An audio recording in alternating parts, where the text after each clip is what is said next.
Bom, olá a todos, eu vim aqui agora fazer mais uma gravação, tá bom?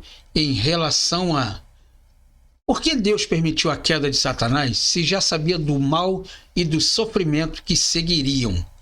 Se Deus é todo onisciente, sabe de todas as coisas, então por que ele criou Satanás e deixou Satanás fazer o que ele tem que fazer, já sabendo de antemão que ele só faria o mal?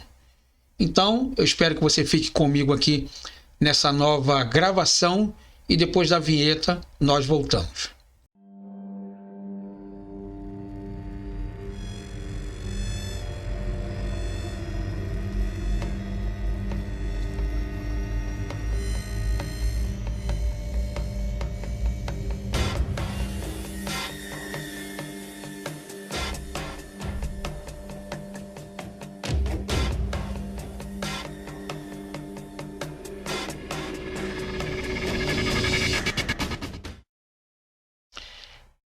Então, é uma coisa muito interessante aqui, porque se Satanás caiu no início da criação, por que Deus lhe permitiu então cair? Se ele sabe de todas as coisas. Um Deus que conhece o futuro deveria saber que criar anjos com a liberdade de se rebelar poderia acabar trazendo caos, sofrimento e o mal para a criação. Então, por que Deus permitiu que tudo isso acontecesse, criando um anjo que ele sabia de antemão que iria se rebelar contra ele? Relacionado a essa questão está todo o problema do mal. Porque se Deus é um Deus bom, por que permite que o mal continue na criação dele? Ou seja, se o mal existe aqui, está fazendo caos na humanidade, então por que Deus não acaba logo com Satanás? Ou se ele sabia de tudo isso ia acontecer, então por que ele deixou acontecer? Mas o que estamos realmente dizendo aqui então? Gostaríamos que Deus tivesse criado um mundo em que seus súditos não tivessem liberdade de escolha? Poxa, que glória que Deus receberia se os anjos e os seres humanos tivessem sido pré-programados para adorá-los.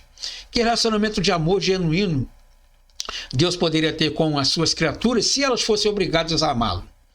Anjos e seres humanos podem escolher o que é mal em vez do que é bom. Porém, a liberdade de escolha em si é algo bom. Não poderia haver nenhum amor de Deus, nem o desenvolvimento de um caráter piedoso, sem o potencial real de pecar contra Deus. Creio que Deus já sabia do mal que sobreviria por ter dado livre-arbítrio a Satanás. Aparentemente, Deus pensou que seria um bem maior compartilhar uma relação de amor mútuo com algumas de suas criaturas do que ver todas elas amando e adorando involuntariamente. Nós mesmos tomamos decisões semelhantes quando decidimos com quem nos casar, ter filhos, fazer amizade, etc. Mesmo sabendo da dor e dos sofrimentos potenciais que essas decisões podem nos trazer. Se uma mulher se apaixona por um homem mais velho, deveria escolher se casar com ele ou não, porque ele vai morrer bem antes dela. Não seria a lei da natureza assim? Já que ele é mais velho, então é óbvio que ele vai morrer primeiro, ou não. Mas suponhamos que pela lei da natureza ele morreria primeiro. Então por que uma mulher tão jovem casaria com um homem mais velho? Se ela o ama, provavelmente se casará com ele, apesar de saber que experimentará um grande sofrimento quando ele morrer. Por quê? Porque ela julga que o amor que compartilha compensa o possível sofrimento que ela poderá ter no futuro. Talvez essa analogia explique por que Deus criou Satanás e os anjos e os seres humanos como agentes morais livres. Se você é pai ou mãe, preferiria ter um boneco de ventríloco ou ter um filho que você pode partir do seu coração? A questão por que Deus criou os seres humanos, que acabarão caindo por bem ser uma questão tola, significa que estamos exigindo que Deus faça duas coisas contrárias ao mesmo tempo, a saber, criar seres livres que não têm liberdade. Então, na verdade, se Deus já sabia que haveria o mal, como é que Deus ia se manifestar como Deus se não existisse o mal? Se todos nós andássemos bem, se todos nós fôssemos o que fôssemos e não precisaríamos de Deus. Então Deus realmente cria o mal, ele cria Satanás para que você possa andar no pecado, sabendo que você vai errar e você necessita de um ser para que ele possa então trazer o refrigério para a sua vida e você reconhecer que ele realmente é Deus sobre a sua vida.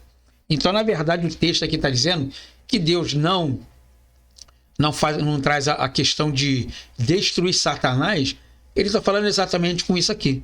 Porque ele tem que criar o mal e ele tem que criar o bem. E cabe ao homem essa decisão, saber se realmente ele vai querer uma vida próspera diante de Deus ou não. Entendeu? Essa que é a diferença que faz na humanidade. Deus sabe de todas as coisas. Sim, Deus sabe de todas as coisas. O problema é que, será que nós sabemos realmente o que queremos? Será que nós realmente viveríamos bem se não existisse o mal? Será que poderíamos reconhecer Deus como Senhor de nossas vidas se realmente o mal ele não existe? Pensa bem sobre isso aí, tá bom? Obrigado por você ter acompanhado o meu vídeo até aqui agora. Se você tiver alguma dúvida, alguma sugestão ou até mesmo uma crítica, por favor, deixa nos comentários aí que eu terei um imenso prazer em responder a você, tá bom? Nos vemos então numa próxima aula.